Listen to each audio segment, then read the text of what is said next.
Privatise the damn thing. Hi guys, if you thought the damage Liz Truss had done to Britain was limited to the disastrous mini-budget or her hanging around Parliament after she had resigned and hobnobbing with the far right in America, you'd be mistaken. She appointed a number of people to the House of Lords, some of them life peerages. Jon Moynihan, and I won't even bother giving him his full title, is one of them. Now, he was interviewed by the BBC, and to say that Jon isn't a fan of the NHS would be a bit of an understatement. He wants the whole thing sold off because, well, it's a communist idea. Have a listen. You talk about lower tax, smaller state. The public want the NHS sorted out. What are you saying? How do you address those challenges? Well, your assumption is, I heard an assumption there, which is that what is needed is more money to sort the NHS out. I worked in America in the 80s and came back in 1992, and everybody was going on about our wonderful NHS, what a fantastic, the world-beating, our beloved NHS.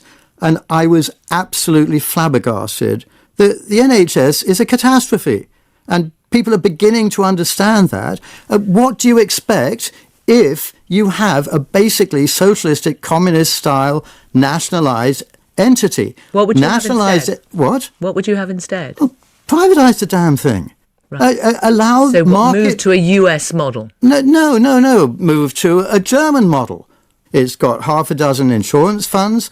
They all compete with each other to get the best medical outcomes, and they get far better medical outcomes. Does it remain free at the point of use? Why isn't it health outcomes that are the important thing, rather than these socialistic slogans like free at the point of use? So what I'm wondering is what happens to the poorest? Under the way that you would reform it, would those who couldn't afford to buy private insurance, what would happen to them?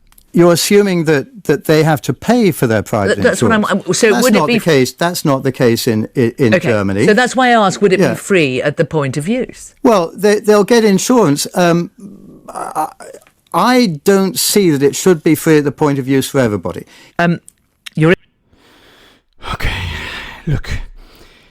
Remember, this guy was appointed to the House of Lords by Liz Truss, and he wants the NHS privatised. Now, you're going to hear a lot from the far right or libertarians within the Conservative Party or in the House of Lords or in politics in general talk about, well, we should have some... See, they used to sell the idea of the American model, but the American model is an absolute disaster.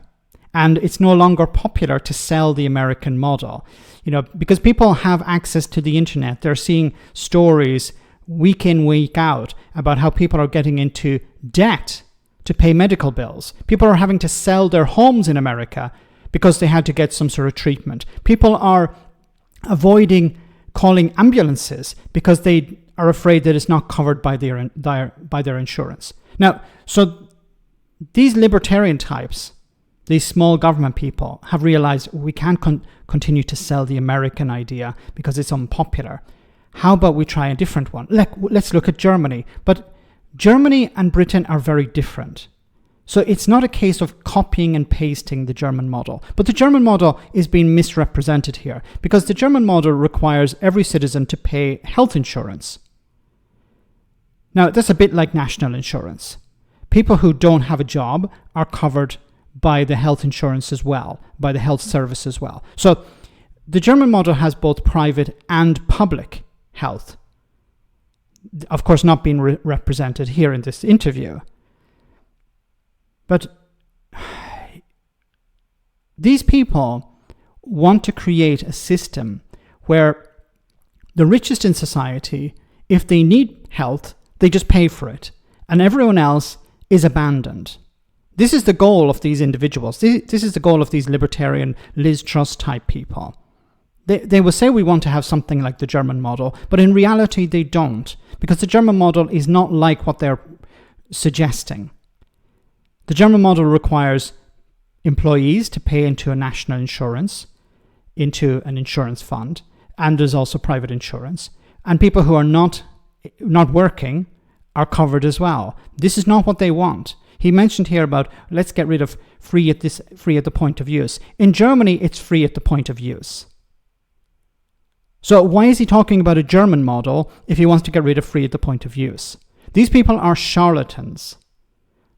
Some of them are in the pockets of these American or American-style insurance companies. What they want to do is they want to privatize as much of the NHS as possible. Not all of it, because not all of it is profitable. But they want to move as close as possible to a private health insurance system or scheme where the richest just pay their health insurance and get covered, and everyone else has to worry about, can I call an ambulance? Will it actually cover me? What happens if I get cancer? What happens if I have kidney problems? What happens if I have an illness that I haven't told the insurance company about before putting in a claim or putting together my premium? They want to copy something like the American model, but they don't want to use the American model as an example because they realize it's unpopular. These people are charlatans. They don't care about public health. They don't care about the public. They don't care about Britain. They don't care about the nation. They care about making more and more money for their donors or their friends. And some of them are involved in healthcare. Once again, I keep saying this. The NHS is being privatized. But the companies who are interested in the privatization want to make money, and they don't want to privatize parts that are not profitable. That includes insurance. Let me know in the comment section, guys, what you think. As always, your comments are greatly appreciated. Thanks a lot.